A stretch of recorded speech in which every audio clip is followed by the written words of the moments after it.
ఈరోజు మనం శివభక్తులైన నాయనార్ల గురించి తెలుసుకుందాం. వాళ్ళు ఎవరు, ఎందుకు అంత గొప్పవారు? నాయనార్లు అంటే పరమశివునిపై అపారమైన భక్తి కలిగిన 63 మంది మహాశివభక్తులు. వీరు ప్రధానంగా దక్షిణ భారతదేశంలో, ముఖ్యంగా తమిళనాడులో జీవించారు. రాజులు, రైతులు, వేటగాళ్ళు, వ్యాపారులు, సైనికులు, మహిళలు వంటి వివిధ వర్గాలకు చెందిన వారైనా, అందరిలోనూ ఒకే లక్షణం ఉండేది: పరమశివునిపై అచంచలమైన భక్తి.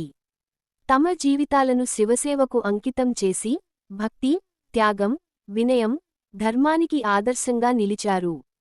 వారి జీవిత కథలు నేటికీ కోట్లాది మంది భక్తులకు స్ఫూర్తినిస్తున్నాయి. నాయనార్లు ఎవరు? నాయనార్లు 63 మంది శివభక్తుల సమూహం.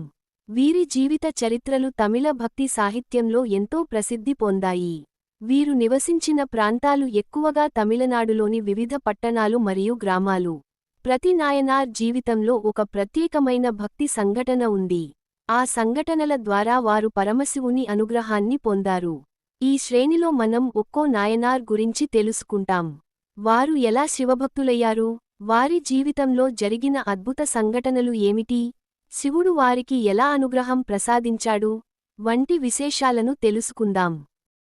ఈరోజు మనం శివభక్తులైన నాయనార్ల గురించి తెలుసుకుందాం. నాయనార్లు అంటే పరమశివునిపై అపారమైన భక్తి కలిగిన 63 మంది మహాభక్తులు. వారి భక్తి, త్యాగం, శివునిపై అచంచలమైన విశ్వాసం నేటికీ భక్తులకు స్ఫూర్తిగా నిలుస్తున్నాయి. ఇప్పుడు ఈ 63 మంది మహాశివభక్తులలో మొదటి నాయనార్ ఎవరో, వారి దివ్య చరిత్ర ఏమిటో తెలుసుకుందాం. మొదటి నాయనార్ తిరునీలకంఠ నాయనార్. తిరునీలకంఠ నాయనార్ 63 మంది నాయనార్లలో ఒక గొప్ప శివభక్తుడు. ఆయన తమిళనాడులోని చిదంబరం ప్రాంతంలో నివసించేవాడు. వృత్తిరీత్యా కుమ్మరి, మట్టి కుండలు, పాత్రలు తయారు చేస్తూ జీవనం సాగించేవాడు. ఆయనకు పరమశివునిపై అపారమైన భక్తి ఉండేది. ప్రతిరోజూ శివుని పూజించేవాడు. శివభక్తులకు సేవ చేయడం తన జీవిత ధర్మంగా భావించేవాడు. ఒకసారి ఆయన జీవితంలో జరిగిన ఒక సంఘటన కారణంగా తన భార్యకు ఒక వాగ్దానం చేశాడు. ఆ వాగ్దానాన్ని జీవితాంతం ఎంతో కట్టుదిట్టంగా పాటించాడు. భార్యాభర్తలు ఒకే ఇంట్లో ఉన్నప్పటికీ పరస్పర గౌరవం, నియమం, ధర్మంతో జీవించారు. తన భక్తుని నిజాయితీని ప్రపంచానికి తెలియజేయాలని పరమశివుడు నిర్ణయించాడు. ఒక రోజు వృద్ధ శివభక్తుని రూపంలో తిరునీలకంఠ నాయనార్ వద్దకు వచ్చి ఒక పాత్రను భద్రంగా ఉంచమని ఇచ్చాడు. కొన్ని రోజుల తర్వాత తిరిగి వచ్చి ఆ పాత్రను అడిగాడు. కాని ఆ పాత్ర కనిపించలేదు. దాంతో ఆ వృద్ధుడు సభలో ఫిర్యాదు చేశాడు.